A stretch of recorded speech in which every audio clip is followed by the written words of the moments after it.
देउताभित्र इष्टमित्र सबैलाई नमस्कार गरिसकेपछि हामीले जुनसुकै कर्म गर्दाखेरि पनि कुनै सिद्धिदाता गणेश भगवानलाई सम्झना गर्नुपर्ने हुन्छ।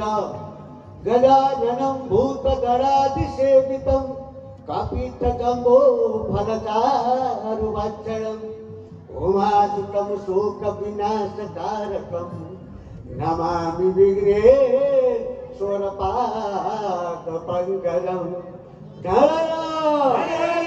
हरि जय गुरु गणेश,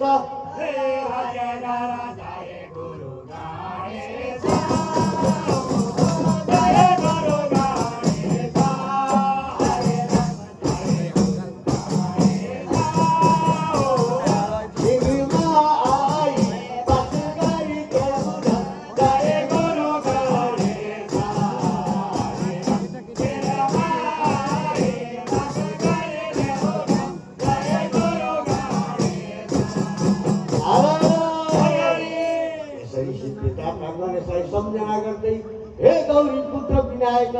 हे लम्बोदर, हे मूषक वाहन, हाम्रो भजन पार्टीलाई छोडेर नजाउन अन्त हे एकदन्त भन्दै त्यसै गरिकन सरस्वती मातालाई पनि आह्वान गर्नुपर्ने हुँदा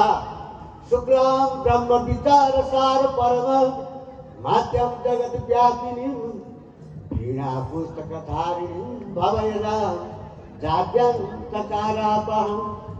हस्ते फास्टिकमालिकां विदधतिं पद्मासने संस्थितां वन्दे तां परमेश्वरीं भगवतीं बुद्धिं प्रदां शारदां। हरि कण्ठै कुलाइदेऊ, हाम्रो पनि कारादाई कुलाइदेऊ।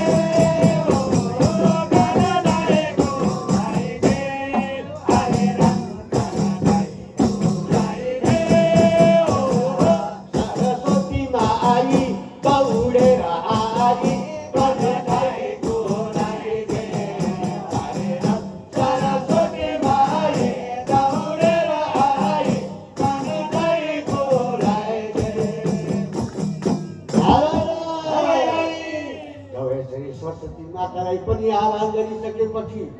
अब हामी यो माधवपुरमा आइयो, हरि भजन गाइयो।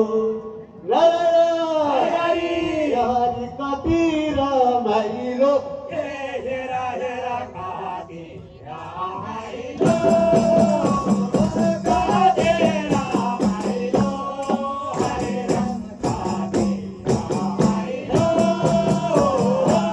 माधवपुरमा आइयो, हरि भजन गाइयो, कति रमाइलो,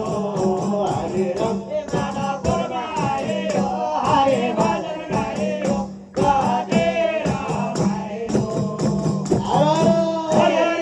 यो माधवपुरको एकदम नाम गरेको मन्दिर हे कालेश्वर महादेव, हे भद्रकाली माता, या देवी सर्वभूतेषु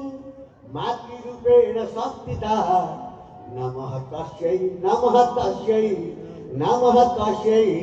नमो नमः। हरि रक्षा गर है,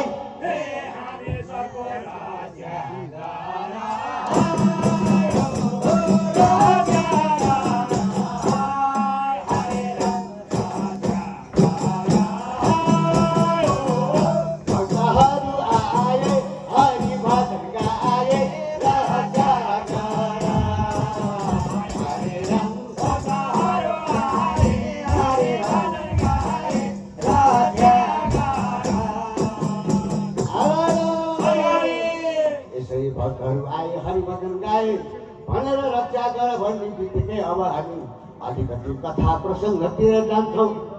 जम्बुद्वीपको भागवर्ष भरतखण्ड हाम्रो नेपाल राज्यको यो चितवनको भरतपुरमा अघि ऋषभदेव नाम गरेका राजा हुनुहुन्थ्यो। उहाँ राजाका 100वटा छोरा मध्येमा 81 जना कर्मकाण्डी ब्राह्मण,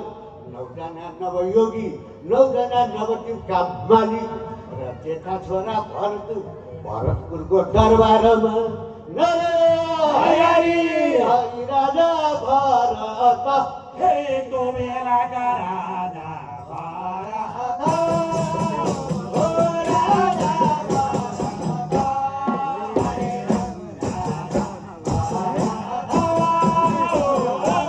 भरतपुरको दरबारमा राजा भरत हरे राम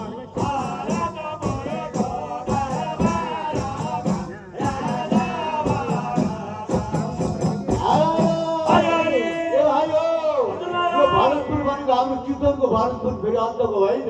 भरतपुरको राजा भएको हुनाले भरत राजा यता जनकपुरको राजा भएको हुनाले जनक राजा विराटपुरको राजा भएको हुनाले विराटनगरका राजा यो हाम्रो नेपाललाई छोडेर अन्त जानु पर्दैन त्यसै गरी यो त्रिवेणी धाम छ वाल्मिकी आश्रम छ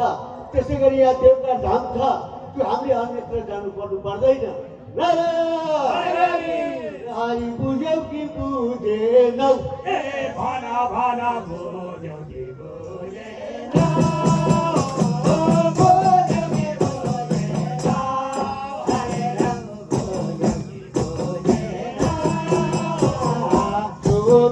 शोभना मेरो कुरा शोभना बुझ्यौ कि बुझेन हरे राम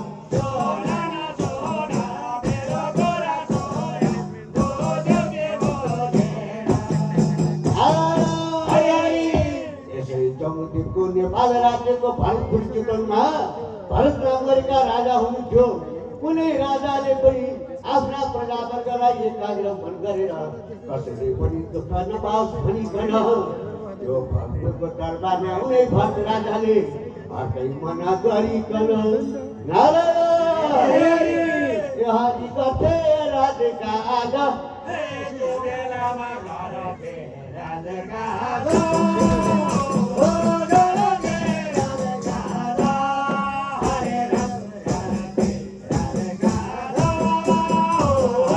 हरे कई मान गरिकन करते राजगाना हरे राम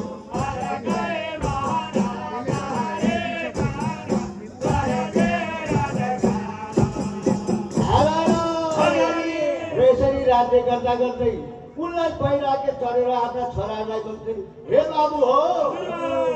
गए पनि बाँकी रहे पनि मरेर गए नि बाँकी रहे पनि हरि कृष्ण नै अमर छ हेरा हेरा कृष्ण नै अमर छ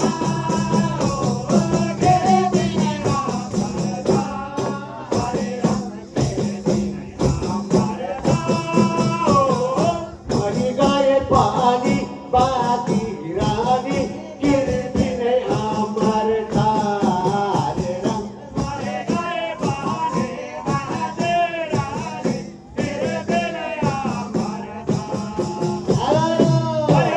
भनेर आफ्ना छोरालाई यो दिव्य उपस्थिति दिएर उहाँलाई पहिलाके चढेर अब मात्रै हरिहर क्षेत्र बनेको अहिलेको देवघाट उता हरवन्यको महादेव उताबाट आउने हरि जसले करोडौँ सालीरामलाई नुहाएर आएको छ त्यस्तो पवित्र धाम देवघाटमा जान्छु भनिकन हरि हिँडे सरासर हेर्दा हेर्दा हिँडे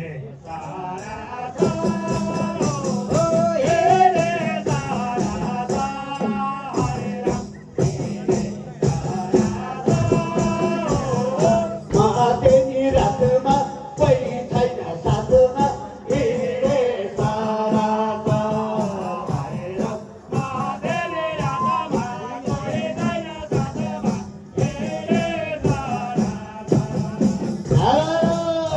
बोलो कालेश्वर महादेवको भद्रकाली माताको बेलघाट धामको धेरै धन्यवाद।